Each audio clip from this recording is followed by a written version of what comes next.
କୋଉ ଗପ ଶୁଣିବା?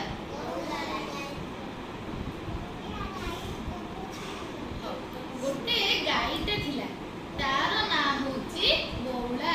କଣ ତା ନାଁ? ବଉଳା। ତାର ଗୋଟେ କୁନି ବାଛୁରୀଟେ ଥିଲା ହେଲା। କଣ ଥିଲା? ତମେ ଯେମିତି ସବୁ କୁନି କୁନି ହେଲା, ତମର ମାମା ସମସ୍ତଙ୍କର ଅଛନ୍ତି, ତ ସେମିତି ବଉଳା ଗାଈ ହଉଛି ମା, ଆଉ ତାର ଗୋଟେ କୁନି ବାଛୁରୀଟେ ଥିଲା। ସିଏ କଣ କରିଛି, ତାକୁ କ୍ଷୀର ଖୁଆଇକି ଜଙ୍ଗଲକୁ ଚରିବା ପାଇଁ ଯିବ ବୋଲି ବାହାରିଛି। କାହିଁକି? ସିଏ ଯଦି ଘାସ ଖାଇକି ଜଙ୍ଗଲରୁ ଆସିବ, ତାର କ୍ଷୀର ଅଧିକ ହବ, ଆଉ ସେ ତା ଛୁଆକୁ ଖୁଆଇ ପାରିବ, ତା କୁନି ବାଛୁରୀକୁ ଖୁଆଇ ପାରିବ। ସେଇଥିପାଇଁ ସେ ତା କୁନି ବାଛୁରୀକୁ ଖୁଆଇ ସାରିକି ଜଙ୍ଗଲକୁ ବାହାରିଛି ଘାସ ଖାଇଯିବ ହେଲା।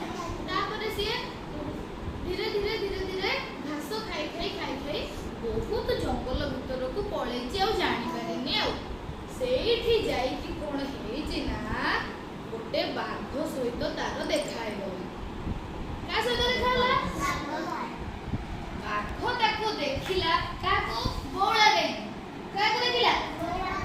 ବଉଳା ଗାଈକୁ ଯେତେବେଳେ ବାଘ ଦେଖି ଦେଇଛି, କଣ କଲା?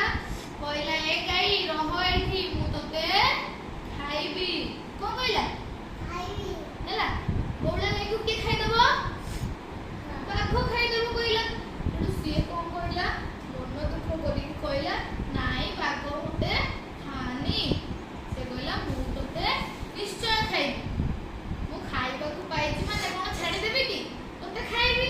ସେଇଠୁ ଗାଈ ମନ ଦୁଃଖ କରିକି କହିଲା, ମତେ ଏବେ ଖାଅନି, ମତେ ଟିକେ ଛାଡ଼ି ଦିଅ। ମୁଁ ମୋର ଘରେ ଗୋଟେ ଛୋଟ କୁନି ବାଛୁରୀ ଛୁଆଟା ଅଛି, ମୁଁ ଟିକେ ତା ପାଖକୁ ଯିବି, ଆଉ ତାକୁ ଟିକେ କ୍ଷୀର ଖୁଆଇ ଦେଇକି ପୁଣି ପଳେଇ ଆସିବି, ଆଉ ତମେ ମତେ ଖାଇବ ହେଲା। ବାଘ କହିଲା, ଏ ବଉଳା ଗାଈ, ତୁ କଣ ମତେ ବୋକା ଭାବିଲୁ କି? ମୁଁ ତତେ ଛାଡ଼ିଦେବି, ତୁ ଯଦି ପଳେଇବୁ ଆଉ